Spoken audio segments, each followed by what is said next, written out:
So today we begin our classes on Rabindranath Tagore's My Reminiscences, and we are going to begin today with the first chapter, which in my opinion is the most important chapter. This is not to say that the subsequent chapters, which is chapter 2 to 15 as per your syllabus, there are more chapters, but I'm limiting myself to the chapters that you have to read for your syllabus.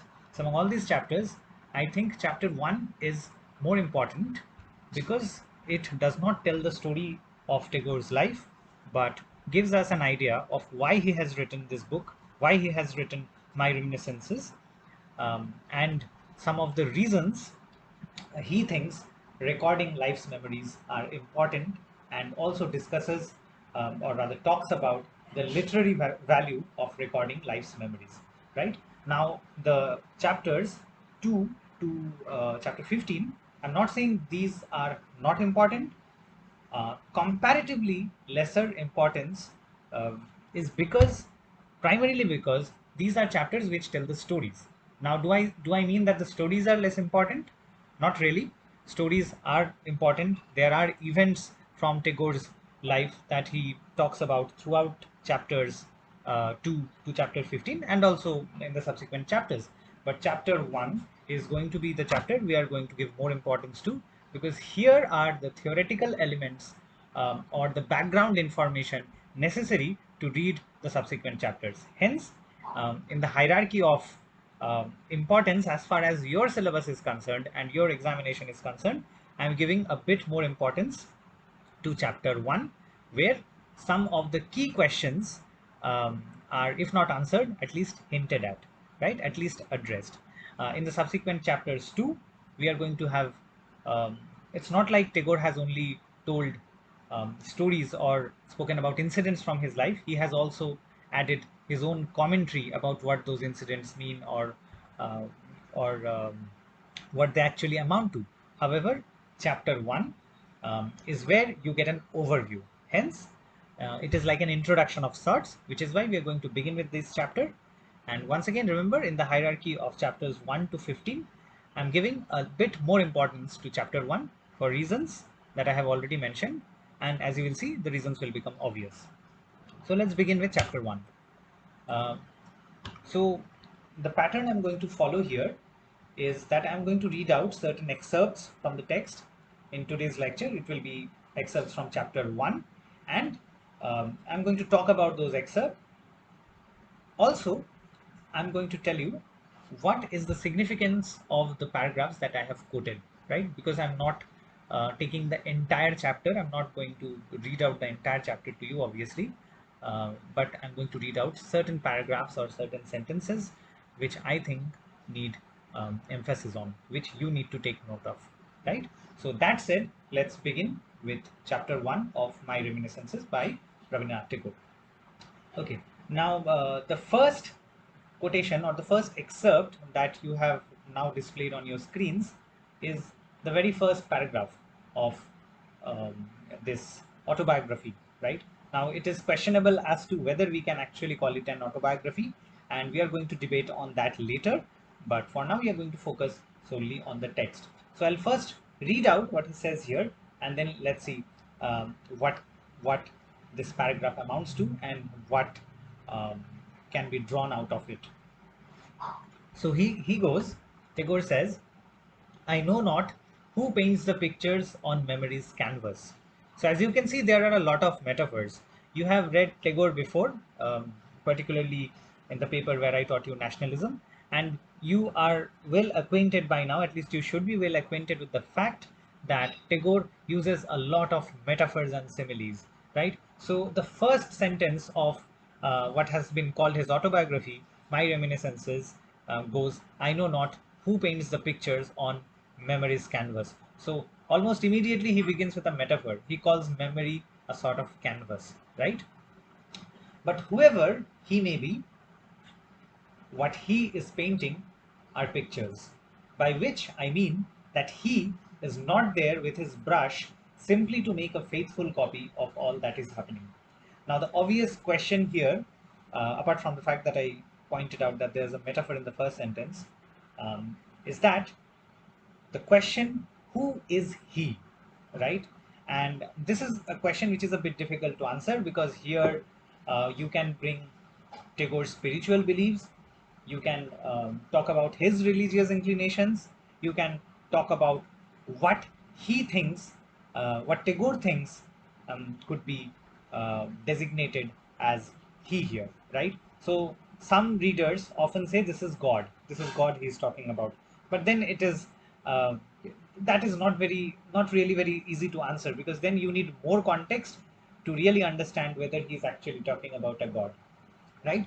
But then he's surely talking about a higher power, isn't he? But whoever he may be, what he is painting are pictures, by which I mean that he is not there with his brush simply to make a faithful copy of all that is happening. So, two things: one, there is a higher power, and two, there is a memory which is like a canvas. And this he, whoever this he may be, because as you can see, Tagore himself is not sure who he is, right? Which is why I said that there are oversimplifications when a lot of readers, perhaps a lot of scholars even, who think that the he here is referred to as God. But then, as you can see in the very first sentence of this text, Tagore is not quite sure who he is, because he says, but whoever he may be, right? So there's a degree of uncertainty within Tagore himself. But nevertheless, the larger point being made here is that memory, human memory, is like a canvas which is painted upon. But then, whoever is responsible for painting pictures in this memory canvas, he is not there simply with his brush, and he does not just make a faithful copy of what is happening. He takes in and leaves out according to his taste. In other words, not everything that happens in your life goes exactly as it is into our memory. Now, if you move away from Tagore for a moment, and if you talk about memory studies is another subject. It is a discipline. People from all different kinds of branches now talk about memory studies. People from the field of cognitive science, people from the field of psychology, even from people from the field of literature talk about and comment on memory, right? So what is Tagore's opinion here about memory? The point he is clearly making is that our human memory is not just a record, or not just an exact or faithful record of whatever a human being experiences. Rather, human memory is such a canvas where events of our life are sometimes selectively chosen and selectively recorded. Now, if you think of human memory as the hard drive of a computer, a hard drive is where all the data is stored, or you can think of the memory or the hard drive of your phone, right?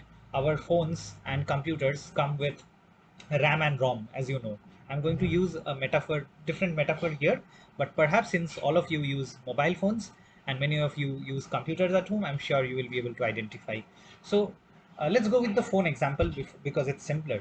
So all of us have phones which have different memories. Someone uses a phone which has a 16 GB storage capacity. Someone uses a phone which has 128 GB memory capacity. Now think of it.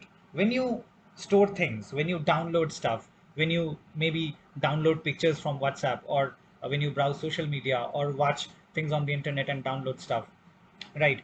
Do you simply download whatever you come across? You don't, right? You do it selectively. And sometimes even if your settings on your even if the settings on your phone are to download everything by default, you will sometimes go and delete some stuff. In other words, if you now take a step back and look at the functionality of the mobile phone or the storage space, you begin to see that everything that is stored in the memory of a computer or a phone is selective, right? And this selection is largely done by the person who owns the phone. In this case, by you, or if it is the case of me, then it's done by me. Now, similarly, Tagore is making a point where he says that not everything that happens in our lives is stored in the memory. It's like a canvas, and only some things, certain events that take place in our lives, are recorded in the canvas of our memory, and that recording is also not always authentic, right? Now, what does he mean by this memory is not always authentic, right? So for example, now I am going away from Tagore and again bringing in a little bit of information from memory studies, which I mentioned a while ago. So before I do that, let me tell you about one very good film which you should all watch. There is this film by Christopher Nolan, one of his early movies. It's called Memento. Many of you may have heard about it. In fact, there is I think there's a Hindi movie which was made, which was kind of a rip off of the original Memento, but then the Hindi one is not really that good. The point is, if you are someone who likes watching movies, watch Memento. One of the interesting things, and the reason why I mentioned this film, is that in this film, there's a character who suffers from amnesia. Amnesia is memory loss, or very specifically in the case of the lead character from the film, it is short-term memory loss, right? So he can remember things only for a very short period of time, and that is a condition he has, right? It's not it's like a disease, right? It's not something that is in him by default. It's a disease. It's a condition that happened to him due to an accident or whatever. I'm not going into much detail of the film, but the point is, uh, the film shows, and a lot of scholarship in the area of memory studies agrees, and this is why I'm telling you this, that human memory has a thing, or has an inclination to distort, right? Distort how? So for example, let's say you went somewhere on a trip, right? And the vehicle in which you traveled was red in color. But then, looking back many years later, maybe you don't have photos of the vehicle you were traveling in. You have photos from your trip, but perhaps you do not have photos from photos of the vehicle. Now, many years later, due to at a certain family meeting or something, family gathering or a gathering with friends, someone asks what was the color of the vehicle, and no one is able to answer correctly, right? And someone says it was a red car, someone says it was a blue car, someone says it was a black car. You see what I'm saying here? Memory does not always make a faithful copy of all that is happening. This is the larger point I was trying to make, and this is exactly what Rabindranath Tagore says in the very first paragraph of what has been called his autobiography, right? So I'll just read out those, the first part of the first sentence here. I know not who paints the pictures on memory's canvas, but then there is certainly a canvas which is being painted upon. Think of this memory canvas as the hard drive of your phone. But whoever he may be, what he is painting are pictures, by which I mean that he is not there with his brush simply to make a faithful copy of all that is happening. Right? He takes in and leaves out according to his taste. He makes many a big thing small and small thing big. He has no compunction in putting into the background that which was to the fore, or bringing to the front that which was behind. In short, he is painting pictures, not writing history. Very important. So what he effectively does here, what Tagore effectively does here, is he differentiates between life's pictures and life's memory, right? So again, go back and take the example of your phone's hard drive, right? You go on a trip and you click pictures, and take the example of the vehicle there. If you don't have an actual picture of that vehicle, there is no way you can conclusively say after say 10 years, maybe 10 days later you will easily remember, but after 10 years, it may not be as easy to remember as it was 10 days after the trip, right? Now, if you do not have an actual photograph, there is no way for you to conclusively claim, unless you perhaps have the vehicle in the same state, that the color of that vehicle was red or blue or black or whatever else. Now, if you did have an actual photograph, that would be equivalent to writing history. Just look at the last line of the quotation here, last line of the excerpt. In short, he's painting pictures, not writing history. So, writing history would be a faithful copy, and painting pictures would not be making a faithful copy. It would automatically mean that some distortion has been done. Now, at this juncture, once again, I will recommend that those of you who do watch movies and are perhaps interested in memory and how memory functions and want to watch a movie about that, go and watch Christopher Nolan's Memento, right? And that will give you a fair idea, a very fair idea, because the film does correspond with a lot of scholarship in the area of memory studies, and scholars and researchers in the area of memory studies do agree that human memory does not always record history. It does not always record life's events very faithfully. Rather, it, just like Tagore says, it does not make a faithful copy of all that is happening. In short, human memory is a collection of pictures and not a proper documentation of history. So the important takeaway from from this excerpt is to understand the difference between life's pictures and life's memory. Sorry, life's pictures and life's history. History would be an authentic, faithful recording of what has happened exactly as it has happened. On the other hand, um, life's pictures refers to the fact that the events of your lives are not recorded faithfully but have been distorted in some way or the other. Now, in what ways is this distortion possible? Tagore gives us some examples in the very first paragraph of what has been called his autobiography. He says, just look at the third sentence here, actually the second sentence. He takes in and leaves out according to his taste.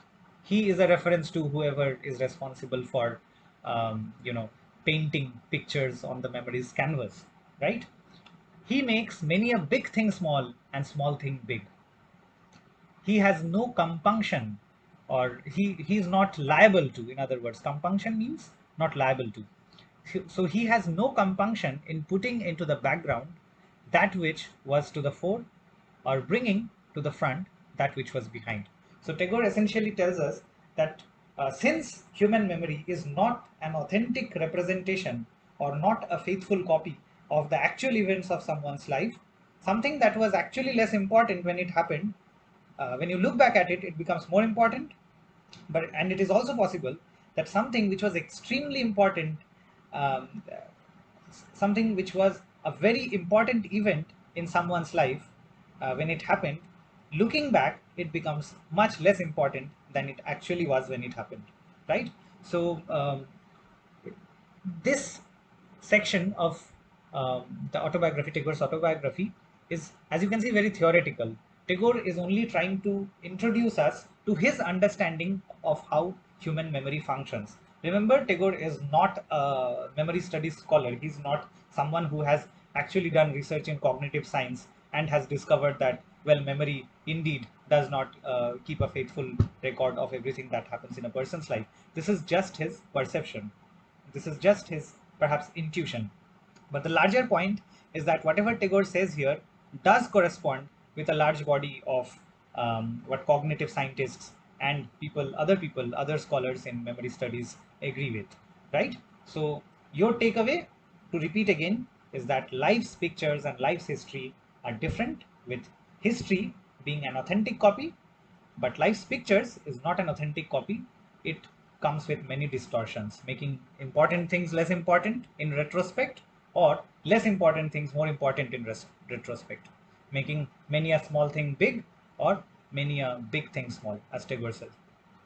So I'm going to end this lecture here with this just one excerpt, and you will see why I have. You will soon be able to see why I have put so much emphasis on chapter one, because even though there are like 4 or 5 excerpts from this chapter I'll be talking about, we will eventually have to dedicate more time to this chapter because of its very dense and theoretical content, right? The remaining chapters, 2 to 15, are mostly a record of, or rather, perhaps record would not be the accurate word. Tagore wouldn't have us use that. The later chapters are just the pictures of Tagore's memories canvas, and we should see them that way, right? So the first lecture ends here. We will continue the next few lectures emphasizing on chapter 1, which is perhaps the shortest chapter. Nonetheless, we'll talk about it a bit more than the others, and the subsequent chapters are mostly records of individual incidents.